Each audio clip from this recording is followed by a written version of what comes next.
জয় মা জগদ্ধাত্রী। শিকারপুর মিলন সমিতির তৃতীয় বর্ষের জগদ্ধাত্রী পুজোর আজ সপ্তমীর সন্ধ্যাবেলা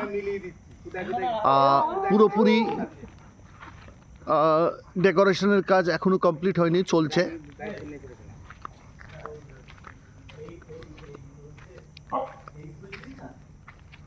মঞ্চ আলো করে মা জগদ্ধাত্রী।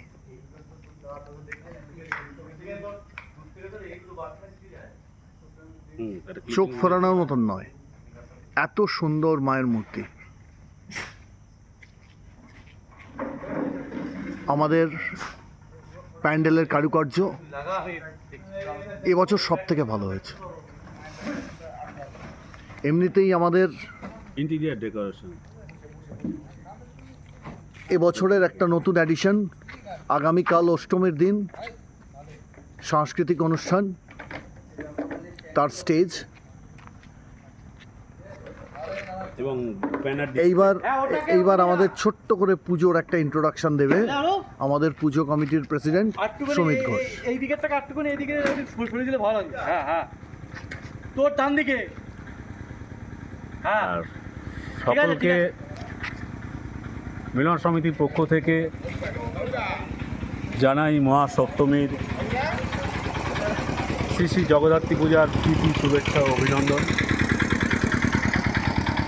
এই ক্লাব এমন একটা ক্লাব যেটা স্বাধীনতার আগে সৃষ্টি, 1944 সাল, যখন দ্বিতীয় বিশ্বযুদ্ধের একটা দামামা, সেই রকম একটা সন্ধিক্ষণে দাঁড়িয়ে কিছু চিন্তাশীল মানুষের ব্রেন চাইল্ড বলা যেতে পারে এই মিলন সমিতি ক্লাব।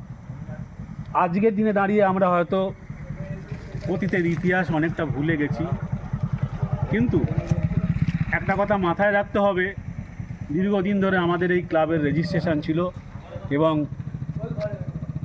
তৎকালীন নদিয়া ডিস্ট্রিক্টে একটা উল্লেখযোগ্য ক্লাব মিলন সমিতি, যারা ফুটবল এবং নানা ধরনের সাংস্কৃতিক চর্চায় এমন একটা পর্যায়ে উঠে এসেছিল যেখানে বিভিন্ন অ্যাওয়ার্ড এবং বিভিন্ন উন্নত মানের ফুটবলারও উপহার দিয়েছে। তো সেই পীঠস্থান যারা কিনা পরবর্তীকালে এই শিকারপুরের ব্রেন চাইল্ড বলা যেতে পারে মিলন সমিতি, যাদেরই মাথা থেকে উদ্ভাবিত হয়েছিল দুটো স্কুলের জন্ম। যদিও তার লিডারশিপ মনোরঞ্জন চৌধুরী, এখনও তিনি প্রায় 96 বছর বয়সেও সুস্থ শরীরে আছেন এবং আমরা তার দীর্ঘায়ু কামনা করি। এবং আরও সদস্য যারা সেই সময় ছিলেন তাদের অনেকেই আজ আমাদের মধ্যে নেই।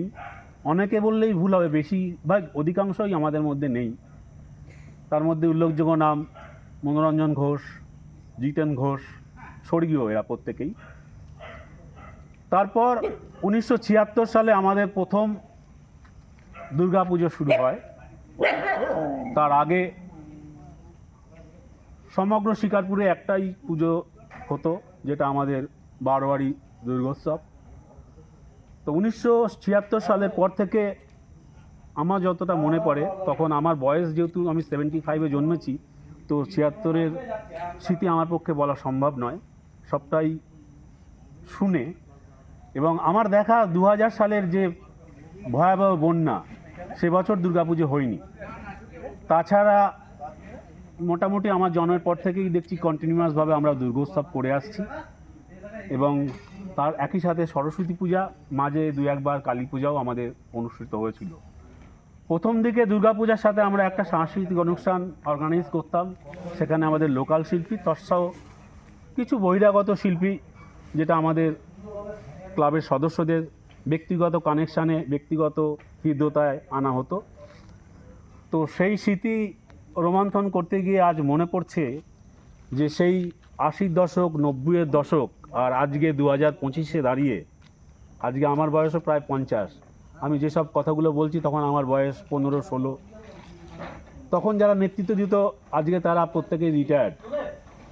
আজকে আমরাও সত্যি কথা বলতে মধ্যবয়সী, আমাদেরও আজকে রিটায়ারমেন্টের প্রায় দোরগোড়ায়। আজকে নতুন প্রজন্ম যারা টিনেজার, যারা 20-25 বছরের ইয়ং তারুণ্যে ভরা, তাদের হাতেই ভর করে এই দুর্গাপুজো তথা জগদ্ধাত্রী পুজো। আমার সামনেই আমার বন্ধু তথা এই এলাকার একজন স্বনামধন্য নাম শ্রী অপূর্ব চৌধুরী, যার ব্রেন চাইল্ড বলা যেতে পারে এই জগদ্ধাত্রী পূজা। তার মাথাতেই প্রথম আসে এবং তাকে আমি যথেষ্ট উৎসাহ দিই। তো এই বছর আমরা 3য় বৎসরে পড়লাম। This is the hat-trick of our Jagaddhatri Puja. তো এই 3 বছরের ইতিহাসে এই প্রথম আমরা কিছু ইউনিক জিনিস ইন্ট্রোডিউস করতে পেরেছি, যেটা আগামীকাল মহাষ্টমীতে অনুষ্ঠিত হতে চলেছে আমাদের সাংস্কৃতিক অনুষ্ঠান। যে সাংস্কৃতিক অনুষ্ঠানটা একেবারে ঘরোয়া অনুষ্ঠান, আমাদের লোকাল শিল্পী সমন্বয়ে, আমাদের পাড়া এলাকা বলা যেতে পারে, আমাদের এই গ্রামবাসীর যারা যারা সঙ্গীত বলুন, আবৃত্তি বলুন, নাচ, যে কোনো রকম চর্চার সঙ্গে যুক্ত, তাদেরকে যাতে কিনা আমরা প্রমোট করতে পারি, তারা যাতে একটা প্ল্যাটফর্ম পায়, আমরা সেটাই করার চেষ্টা করছি। আমরা কোনো বহিরাগত কোনো পেইড শিল্পী দিয়ে আমাদের পুজোকে গৌরবান্বিত করতে চাই না। আমরা চাই আমাদের এলাকার শিল্পী যারা সারা বছর প্র্যাকটিস করে, যারা সারা বছর অপেক্ষায় থাকে একটা পারফর্ম করব, তাদেরকে উৎসাহ দেওয়ার জন্যই আমাদের এই উদ্যোগ। একই সাথে আমরা এবার নতুন যে সংযোজন করেছি, যেটা আমাদের প্রমোশনাল পার্ট, কারণ এত সীমিত পরিসরে আমাদের এই লিমিটেড মেম্বারশিপ নিয়ে জগদ্ধাত্রী পুজোর মতো একটা ব্যয়বহুল পূজা, দুর্গা পুজোর প্রায় 10-15 দিনের মধ্যেই আরও একটা বড় পুজো অর্গানাইজ করা আমাদের মতো এত সীমিত পরিসরে থাকা গোষ্ঠীর মধ্যে একটু দুরূহ। তাই আমরা ভাবনা চিন্তা করেছিলাম, যদি কোনো প্রমোশনের মাধ্যমে আমরা যদি কিছু অ্যাডিশনাল কালেকশান করতে পারি, তার সাথে আমরা যারা আমাদের এই পুজোতে স্পন্সর করেছে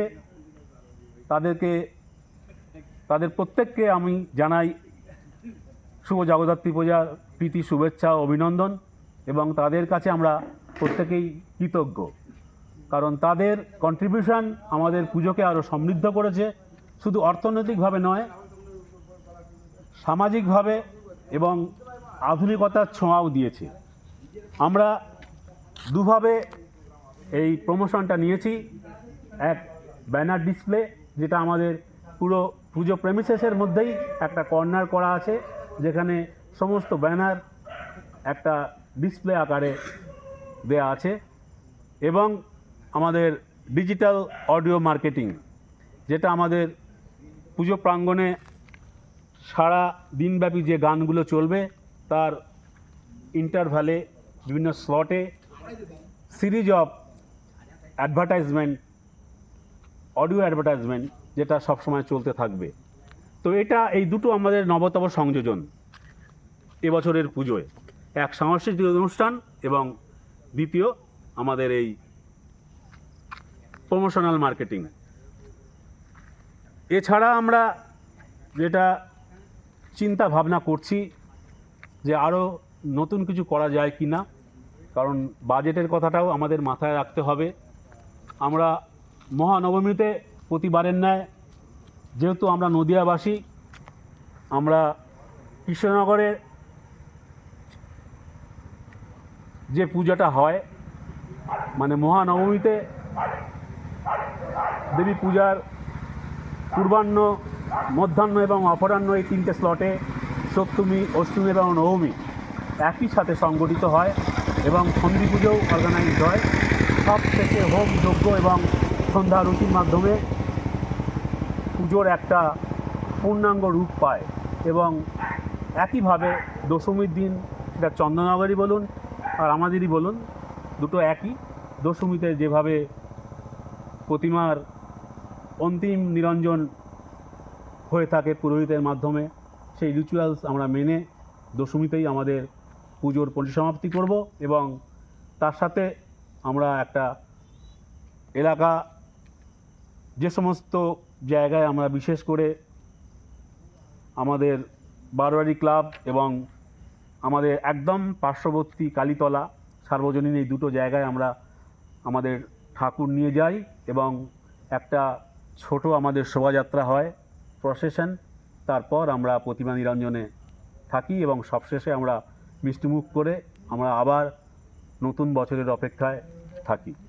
তো আমার একটাই উদ্দেশ্য এই তরুণ প্রজন্মের কাছে, যাতে এই জিনিসটা আরও এগিয়ে নিয়ে যায় এবং এটা যেন একটা দৃষ্টান্ত থেকে যায় যে আমরা আধুনিক প্রজন্মের মধ্যে থেকেও শালীনতা বজায় রেখেও একটা সভ্য মন, একটা সভ্য সমাজ, একটা সুস্থ চিন্তাধারা এবং সুস্থ রুচি যে সমাজের একটা প্রতিচ্ছবি তুলে ধরতে পারে, সেটাকে প্রতিস্থাপিত করা, সেটাকে একটা সমগ্র সোসাইটির কাছে এক্সাম্পল সেট করা। এটা আমাদের কোনো গর্বের কথা নয়, এটা আমাদের কমিটমেন্ট, এটা আমাদের সামাজিক দায়বদ্ধতা। তো আশা করছি আগামী দিনগুলো একইভাবে সমস্ত এলাকাবাসীর কাছে আমরা গত 2 বছরে যেভাবে সহযোগিতা পেয়েছি এবারও পাবো। আমরা কিছু কালেকশান বিভিন্নভাবে নিয়ে থাকি, সেটা কোনো ফোর্স নয়, যেভাবে আমাদের মাকে দেখে কন্ট্রিবিউট করে, সেটা সাবস্ক্রিপশান বলুন, সেটা তাদের মনের গভীর অন্তঃস্থল থেকে প্রণামী বলুন, সে যেভাবেই বলুন, সেই সাবস্ক্রিপশান আমরা সাদরে গ্রহণ করি। এটা আমাদের জাস্ট বলতে পারেন আমাদের একটা উদারতা, যেটা আমরা আমাদের শুধু মিলন সমিতি নয় সবার মধ্যে ছড়িয়ে দিতে চাই, যে এটা শুধু মিলন সমিতির পুজো নয়, এটা সমস্ত এলাকাবাসীর পুজো। কারণ জগদ্ধাত্রী পুজো অন্য পুজোর মতো এত হয় না, এত ব্যাপ্তিও থাকে না। এটা চন্দননগরে যেমন একটা দুর্গাপুজোর লেভেলের স্কেলে পুজো, যে পুজোর জন্য পুরো সমস্ত চন্দননগরবাসী একটা দুর্গাপুজোর ইমেজ পায়, যেখানে পুরো মানে একটা ছুটির একদম ফ্রম ষষ্ঠী টু দশমী। তো সেই কালচারটা যাতে কিনা সমস্ত বাংলায় আবার নতুন করে সংযোজিত হয়, সেই দৃষ্টান্ত আমরা রেখে দিতে চাই। ধন্যবাদ। ধন্যবাদ সমিত ঘোষকে। যে না থাকলে আমাদের এই পুজোটা অসম্ভব হতো। আমাদের উৎসাহদাতা আমাদের মাননীয় প্রেসিডেন্ট সমিত ঘোষ এতক্ষণ ধরে আমাদের ক্লাবের সাংস্কৃতিক যে ঐতিহ্য আছে সেইগুলো আপনাদের সামনে রাখলো। তো আমরা এই পর্যন্তই আপনাদের কাছে রাখলাম। জয় মা জগদ্ধাত্রী।